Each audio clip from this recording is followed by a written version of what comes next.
Assalamualaikum warahmatullahi wabarakatuh. Innal hamdalillah, assalatu wassalamu ala Rasulillah, amma ba'du.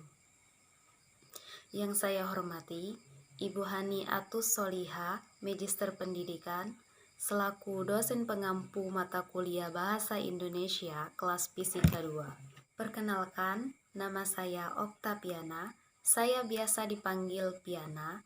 NIM 2030 2090 40. Saya dari program studi pendidikan fisika, kelas Fisika 2, Fakultas Ilmu Tarbiyah dan Keguruan, Universitas Islam Negeri Raden Patah Palembang, angkatan 2020. Tempat tanggal lahir saya, Payaraman, 25 Agustus 2002. Sekarang saya menginjak umur 18 tahun. Saya anak pertama dari 3 bersaudara. Asal sekolah saya SMA Negeri 1 Payaraman. Alamat saya Jalan Lanang Kuaso, RT 1 RW 1, Kelurahan Payaraman Timur, Kecamatan Payaraman, Kabupaten Ogan Ilir. Saya mempunyai hobi bernyanyi dan tartil Quran. Di masa pandemi COVID-19 saat ini, baik anak sekolah maupun para mahasiswa-mahasiswi melaksanakan sekolah dan perkuliahan secara online atau daring. Buat teman-teman seperjuanganku, tetap semangat ya kuliahnya, walaupun tidak tatap muka. Mengumpulkan tugas itu adalah suatu keharusan, sedangkan mendapatkan nilai adalah bonus. Semakin sulit sebuah perjuangan, maka akan semakin indah sebuah kemenangan.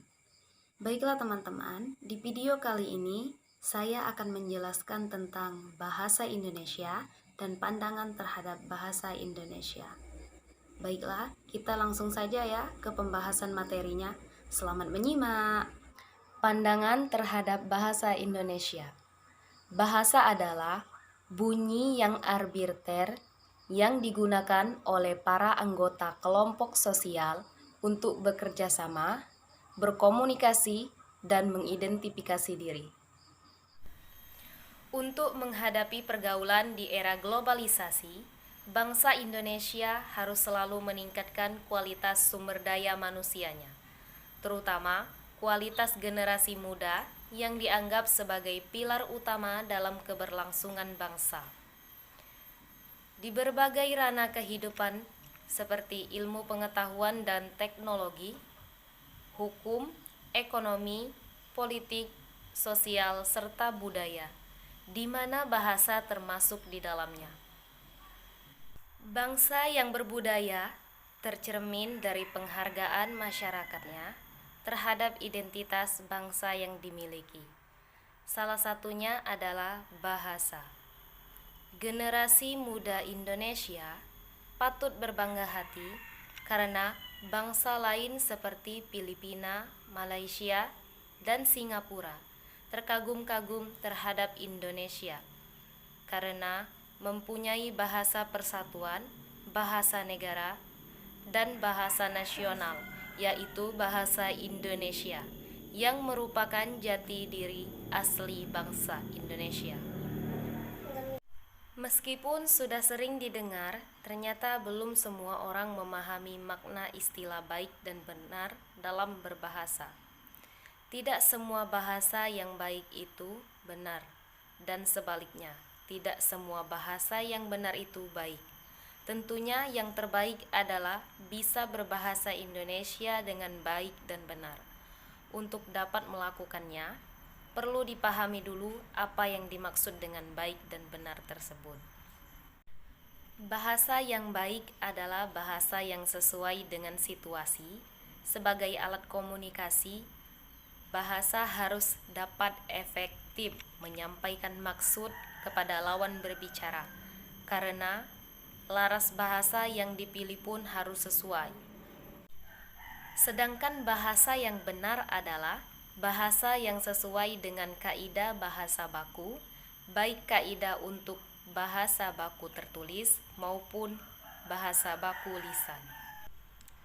Ragam bahasa yang ada di Indonesia memang bervariasi dalam segi bahasa berdasarkan pemakaian, topik pembicaraan, dan juga mediumnya. Saat ini, kita mengenal ragam bahasa Indonesia dengan ragam baku, percakapan, hormat, kasar, lisan, resmi, dan tulis. Setiap ragam-ragam tersebut memiliki kegunaannya masing-masing. Misalnya, ragam baku digunakan untuk bahasa yang dipakai oleh kalangan pendidikan yang dicantumkan dalam karya ilmiah, baik dan biasanya juga dipakai dalam hal-hal resmi. Ragam percakapan dilakukan oleh dua orang atau lebih yang saling berbagi percakapan dan membahas objek-objek yang saling berkaitan. Ragam hormat digunakan saat melakukan pembicaraan dengan orang yang dihormati, seperti orang tua atau atasan. Ragam kasar digunakan untuk kegiatan tidak resmi dan kadangkala tidak sesuai dengan EYD. Tapi itu tidak perlu dipermasalahkan oleh kedua belah pihak yang menggunakan ragam bahasa, dikarenakan asal bahasa yang mereka pakai bisa dimengerti satu sama lain. Ragam bahasa resmi biasanya dipakai untuk acara-acara bersifat resmi dan kadangkala cenderung kaku. Sedangkan ragam tulis adalah bahasa yang digunakan di media tulis dan kadangkala tidak terkait ruang dan waktu, karena bisa dibaca oleh generasi sesudahnya kapanpun juga. Sepanjang sejarah bahasa Indonesia selalu mengalami perkembangan. Dalam perkembangannya, bahasa Indonesia jadi tidak menampilkan kenyataan terhadap masuknya bahasa lain. Justru bahasa-bahasa yang masuk itu dapat memperkaya bahasa Indonesia, terutama dari segi pembendaharaan kata. Sungguh pun bahasa Indonesia diperkaya oleh bahasa lain, tetapi tidak sampai pada struktur bahasa secara keseluruhan. Karena itu, bahasa Indonesia tetap dapat menunjukkan jati dirinya. Interaksi global dalam berbagai bidang dewasa ini tidak bisa dihindari. Akibatnya, proses transaksi nilai-nilai global dengan sendirinya juga akan terjadi. Pentingnya kesadaran dari diri kita sendiri terhadap penggunaan bahasa Indonesia yang baik dan benar. Sepanjang kita berada di wilayah negara Indonesia, merupakan suatu keniscayaan untuk tetap mempergunakan bahasa Indonesia yang baik dan benar sesuai dengan kaidah. Hal ini juga mempertegas kecintaan kita terhadap bahasa kita sendiri. Identitas bangsa kita lebih dihargai dalam skala internasional, sehingga tidak menutup kemungkinan bahasa Indonesia dapat menjadi bahasa internasional di masa mendatang. Bahasa dan kitalah yang menjadi penentunya. Kecenderungan mengunggulkan identitas asing akhir-akhir ini telah menjadi-jadi, tidak terkecuali bahasa. Hampir setiap gedung-gedung megah di Indonesia terpampang tulisan-tulisan asing sebagai lambang kemodernan. Sedangkan pemakaian bahasa Indonesia dianggap kampungan atau tidak keren dan telah ketinggalan zaman. Sikap yang demikian ini tentu akan melunturkan citra dan identitas bangsa. Penggunaan bahasa Indonesia yang baik dan benar di zaman sekarang sungguh harus diperhatikan. Kemajuan teknologi yang semakin berkembang memaksa para kaum muda di zaman sekarang kurang memperdulikan penggunaan bahasa Indonesia yang tepat. Anak muda sekarang lebih cenderung menggunakan bahasa yang sedang ngetren di seluruh dunia. Pengaruh sosial media dapat memenuhi aspek fungsi definisi bahasa Indonesia yang tepat, sehingga ini membuat kedudukan bahasa Indonesia semakin terjepit. Kita sering mendengar orang yang berdalih bahwa berbahasa itu yang terpenting lawan berbicara dapat memahami informasi yang kita sampaikan, dan tidak harus menggunakan bahasa yang baik dan benar sebagaimana yang diatur dalam bahasa Indonesia. Presentasi itu berkembang menjadi sebuah aksioma di tengah masyarakat. Dampaknya, bahasa Indonesia menjadi terabaikan. Sebagai bahasa nasional dan juga sebagai bahasa negara, bahasa Indonesia wajib digunakan dalam segala kegiatan resmi kenegaraan. Demikian pula di semua jenjang pendidikan, mulai dari sekolah dasar sampai ke perguruan tinggi. Bahasa Indonesia dijadikan sebagai bahasa pengantar. Hal itu dimaksudkan agar bahasa Indonesia dapat berkembang secara wajar di tengah masyarakat pemakainya. Selain itu, upaya tersebut diharapkan pula dapat menjadi perekat persatuan suku yang ribuan jumlahnya ini menjadi satu bangsa yang besar, yakni bangsa Indonesia. Bila kita berbicara tentang bahasa dan kita, pertama kita harus mengetahui apa arti dari bahasa itu sendiri dan pengaruhnya bahasa bagi kita. Dalam arti yang sangat singkat, bahasa adalah alat atau saran untuk berkomunikasi. Bahasa dalam Kamus Besar Bahasa Indonesia adalah sistem lambang bunyi yang abirter yang digunakan oleh anggota suatu masyarakat untuk bekerja sama, berinteraksi, dan mengidentifikasi diri, di mana pelaku atau pengguna bahasa adalah kita sendiri dan sangat berpengaruh dalam kehidupan kita. Beralih ke penggunaan bahasa di setiap bangsa atau negara, bahasa mengambil peran yang sangat penting dan merupakan identitas suatu bangsa. Seperti negara kita, Indonesia mempunyai banyak bahasa yang semakin memperjelas identitas negara kita dengan negara lain. Tetapi bahasa yang dapat menyatukan masyarakat Indonesia sendiri dan telah diakui sebagai bahasa nasional pada saat Sumpah Pemuda 28 Oktober 1928 adalah bahasa Indonesia. Yang saya ingin dapatkan dari mata kuliah bahasa Indonesia ini adalah bagaimana cara kita mengungkapkan pendapat dalam bahasa Indonesia dengan baik dan benar, sehingga kita bisa menjelaskan apa yang kita maksud, bagaimana kita berkomunikasi dengan orang lain atau orang asing, sehingga kita bisa menjalin hubungan baik dengan orang tersebut. Bagaimana kita mempengaruhi orang lain sehingga dia bisa mengikuti pendapat kita.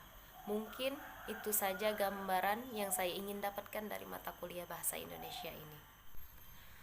Bahasa Indonesia sangat kita perlukan untuk menjalin kerjasama antar sesama rakyat Indonesia. Kerjasama itu dapat berupa hubungan kerjasama untuk membangun bangsa Indonesia yang baik. Oleh karena itu, pengajaran bahasa Indonesia di pendidikan sangat diperlukan. Mulai dari sekolah dasar, kita sudah diajarkan untuk berbahasa Indonesia dengan baik dan benar melalui pelajaran bahasa Indonesia di sekolah. Sekolah menengah pertama dan sekolah menengah atas juga masih kita pelajari bahasa Indonesia. Fungsi dari belajar bahasa Indonesia itu adalah untuk mempersiapkan kita di kehidupan bermasyarakat di kemudian hari dalam menjalin hubungan kerjasama antar rakyat Indonesia. Di perguruan tinggi pun sangat diperlukan mata kuliah bahasa Indonesia. Tidak lain fungsinya adalah untuk kita mempersiapkan tugas-tugas pembuatan laporan ataupun skripsi dengan menggunakan bahasa Indonesia dengan baik dan benar. Bahasa Indonesia merupakan bahasa kesatuan Republik Indonesia. Di negara Indonesia, banyak ragam bahasa yang digunakan. Bahasa orang Jawa berbeda dengan bahasa orang Kalimantan. Begitu juga bahasa orang Sulawesi berbeda dengan bahasa orang Irian Jaya. Begitu banyak kekayaan bahasa yang ada di Indonesia. Oleh karena itu, kita membutuhkan satu bahasa yang dapat digunakan untuk saling berkomunikasi antar sesama orang Indonesia yang berbeda suku, berbeda bahasa juga. Dan bahasa yang kita gunakan adalah bahasa Indonesia sebagai bahasa kesatuan. Seperti yang tertera dalam Undang-Undang RI Nomor 24 Tahun 2009 tentang BBLNLK pada pasal 33. 1. Bahasa Indonesia wajib digunakan dalam komunikasi resmi di lingkungan kerja pemerintah dan swasta. 2. Pegawai di lingkungan kerja lembaga pemerintah dan swasta sebagaimana dimaksud pada ayat 1 yang belum mampu berbahasa Indonesia wajib mengikuti atau diikut sertakan dalam pembelajaran untuk meraih kemampuan berbahasa Indonesia. Penggunaan bahasa Indonesia yang baik dan benar memang sulit dilakukan oleh sebagian banyak orang.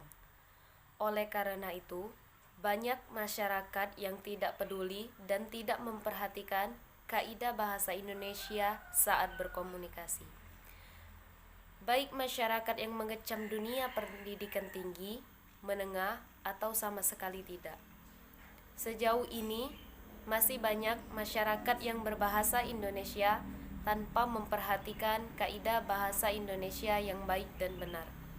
Padahal, dengan menggunakan bahasa Indonesia yang baik dan benar, masyarakat Indonesia sudah menunjukkan rasa nasionalisme terhadap bangsa, seperti yang dipaparkan oleh Widjono, yaitu melalui pembelajaran penguasaan bahasa Indonesia diharapkan dapat mengembangkan berbagai kecerdasan, karakter, dan kepribadian. Nah, mungkin itu saja penjelasan tentang bahasa Indonesia dan pandangan terhadap bahasa Indonesia.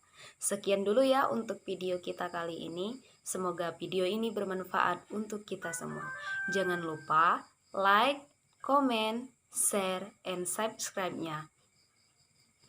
Thanks for watching. Jumpa lagi di video selanjutnya. Wassalamualaikum warahmatullahi wabarakatuh.